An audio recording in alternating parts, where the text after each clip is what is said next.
El tema que Dios me dio fue bien poderoso, porque la primera pregunta que yo le hice a Dios fue: ¿qué palabra tú quieres que yo le lleve a unas personas que ya están dentro de un instituto bíblico, que ya saben de la palabra de Dios?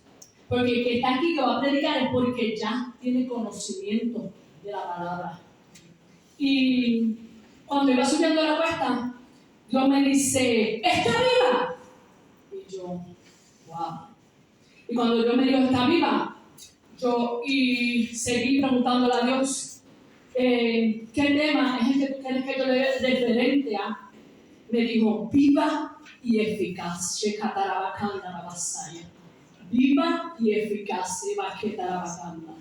Y me sorprendió porque como Dios da el mensaje de una forma diferente con otra persona, pero sigue siendo su palabra.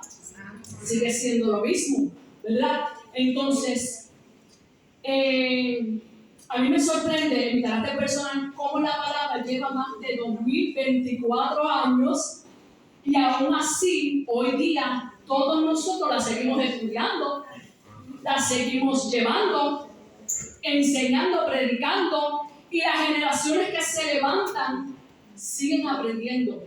Y cómo hay tantas y tantas y tantas iglesias y tantos ministros y ungidos de Dios, y aún así la palabra es llevada de una forma diferente, pero eficaz. Eficaz. Dice en Hebreos 4:12: porque la palabra de Dios es viva y eficaz, y más cortante que toda espada de doble filo, que más, y que penetra hasta los huesos y el alma, y el espíritu, y las coyunturas, y los tuétanos, y discierne, y discernir no es otra cosa de como decir, pasar por un colador, algo, y sacar de ahí el extracto más fuerte. Dice: y discierne los pensamientos, las intenciones del corazón. ¿Y quién somos nosotros para discernir el corazón? Nadie, pero el Espíritu de Jehová que habita en todos nosotros lo discierne. Entonces, la palabra que es la Biblia, ¿verdad? Que es la palabra de Dios, que es viva y eficaz, más cortante que espada de doble filo, ha pasado todos estos años, pero su propósito sigue inspirando a los hombres para llevarla. Pero la palabra de Dios tiene muchos detalles. Y uno de esos detalles de la palabra de Dios es que es escrita por 40 hombres, pero no cualquiera, sino 40 hombres inspirados por el Espíritu Santo de Dios. Hay un error cuando la gente dice: la palabra la escribió Dios. Pero es que esos hombres son inspirados por su espíritu, ¿verdad? Porque Dios es espíritu, poderoso el Rey. Desde Génesis hasta Apocalipsis, la palabra nos anuncia a Cristo. Nos anuncia su nacimiento, su resurrección y nuestra salvación. Amén. Gloria al Rey. Está traducida a muchos idiomas, empezando desde el hebreo, el griego y el arameo. Y hoy día, Shaka, es que esta palabra a mí me impacta el espíritu.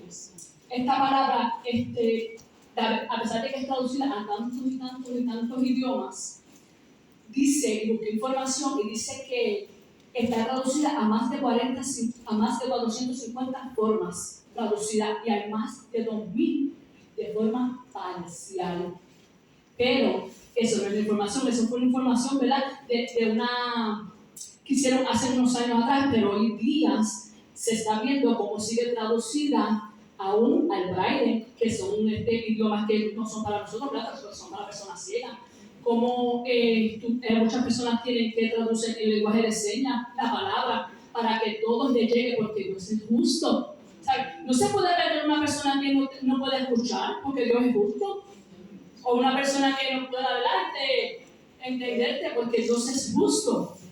Dice Habacuc 2:14: porque la tierra será llena del conocimiento de la gloria de Jehová, como las aguas cubren el mar. Qué poderoso, ¿no? Y te hago una pregunta: ¿por qué tú crees que todas la Biblia está traducida a tantos idiomas? Poderoso Dios, vuelvo y te repito, porque Dios sabe todo. Y dice la palabra que en la torre de Babel, ¿verdad? Fueron divididos todos los idiomas.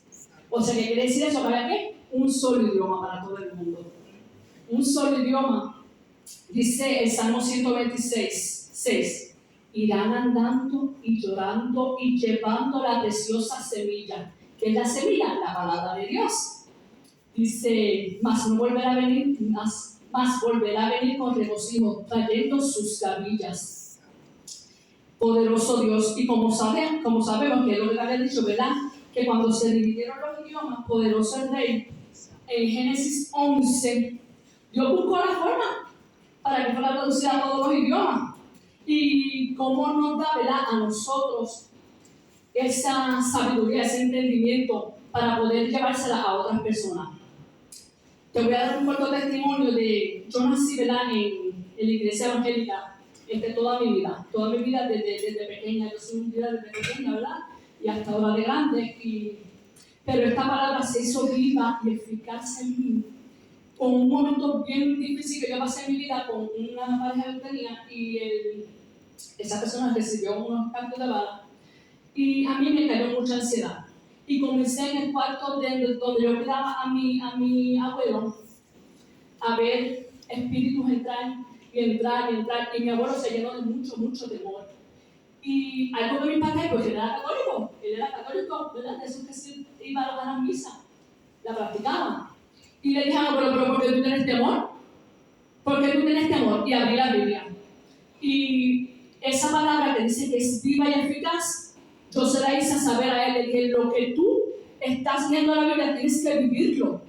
Tienes que llevarlo a ti. Porque de nada sirve que tú sepas la Biblia y no la estés viviendo. No hay por qué temer. Entonces, ¿para quién es la Biblia? Para todos. Dice 2 de Timoteo 3, 16, 17.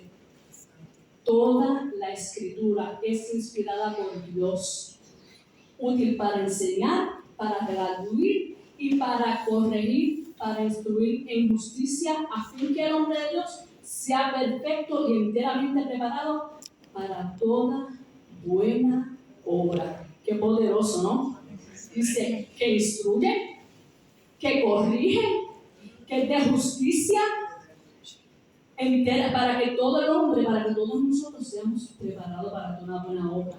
Y todo lo que dice la palabra será con amor, poderoso Dios. Parte del testimonio de mi vida es que la palabra de Dios yo nunca la he soltado. Nunca la he soltado, siempre me he instruido, y siempre que hay un instituto, cuando abrí un instituto, yo me enteré el segundo lunes. Y Dios me dijo allí, esta es parte del testimonio de mi vida, Dios me dijo, te llevo allí para que te llenes de más sabiduría. Y si hay algo bonito que aquí aprendí en este instituto, que es de lo que estamos hablando, de la palabra de Dios, es los tipos de predicaciones que hay, que a mí me impacta mucho, porque yo aprendí unas, pero me impactó de la forma en que a mí me enseñaron otras en este instituto. Y realmente para mí sí ha sido muy significativo. Poderoso Dios. Dice la palabra redarguir, te voy a dar su significado. Dice que es corregir y reprender, ¿verdad? Y confrontarte con la verdad para hacerte crecer espiritualmente, ¿verdad? Para que tú crezcas como ser humano, pero para que tú crezcas espiritualmente. La palabra de Dios tiene 3.573 promesas. Te lo voy a volver a repetir. Y como todos saben, muchas con promesas. Y la primera es que honres a tus padres y a tu madre. Tiene 3.573 promesas. Hoy, ¿verdad?, te hago un llamado a que tomes todas esas promesas para tu vida, para que no sueltes la palabra de Dios. Que hoy que estás aquí termines, que comiences la buena carrera, pero que la termines en el nombre poderoso de Jesús. Que esta situación espiritual y el Espíritu de Cristo venga. Nosotros tenemos que seguir a Cristo todos los días de nuestra vida. Termino con esta conclusión. Tenemos que predicar el Evangelio, porque esa es la encomienda que Cristo nos dio. aprendamos más de su palabra, ¿verdad? Para que cuando Cristo venga, como dice Mateo 24:14, dice, y entonces solo vendrá el Señor. Él dice, perdóname, y solo entonces vendrá el fin, y será cumplida la palabra en su totalidad, y Cristo será glorificado. Eso lo dice Mateo 24:14, que solamente cuando se comparta la palabra a todo lugar, entonces que Cristo viene. Poderoso el Rey, poderoso Dios. Concluyó con este llamado, ¿verdad? Hay una